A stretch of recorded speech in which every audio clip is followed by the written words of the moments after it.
You work with assholes ever? I've worked with some assholes. I've worked with some people who were not well.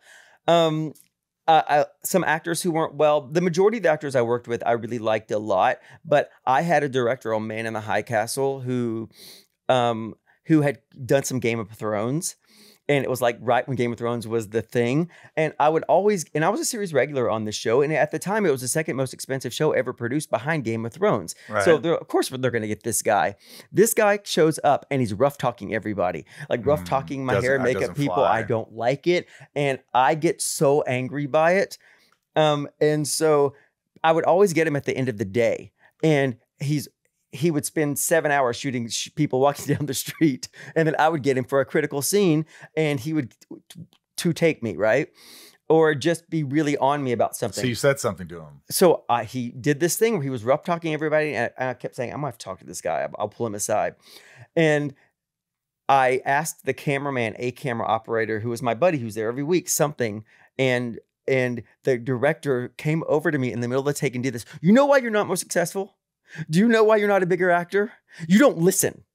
You should talk to me. I'm the guy. Do you know the hierarchy here? Went on to me and I tried to talk it down and then I lost my mind. Producers were called to What'd you say? 3 o'clock in the morning. Fuck I called you. him a low rent midget asshole. I said the reason why he acted like that is that he was 4 feet tall and he was a guest in our yard and he was treating people like shit and you can't do that. And you will not talk to my crew like that. And you certainly won't fucking talk to me like that. Was he better after that? No, he escalated it. So he wanted to hit you?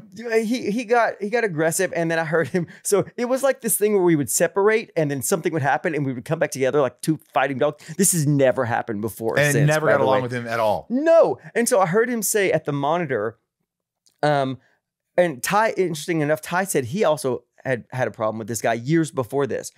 And so I heard him say at the monitor to his assistant, well, the next time I'm back here, I'll do this. And then I came from the doors of the stage. Oh, motherfucker, you're not coming back. You will never be back here ever again. You've treated everyone here so poorly. And they grabbed you? Yeah. They said, okay. No, they actually, people clapped about it. When people push you, that's the thing. I couldn't believe I was capable of that. But I hate authority. When people are not, it's not that it's authority, but when they're condescending and they're like you're a piece of meat, that's when it happens. But also, you can't yell at people who can't defend themselves. The big component in this was not what he said to me. I just been seeing him do this. And then in that moment when he did it to me, I was like embarrassed the fact that I hadn't spoken up sooner because that's how they've been feeling all week long and have no way to talk about it. So I only spoke up when it happened to me and I was aware of it. So all that flooded through me at the same moment. But you know why you stuck up with them? Because you also were thinking of that inner child too. That of course. Didn't want them to be You rarely get past that. No. It's hard. And some of that I think it's good.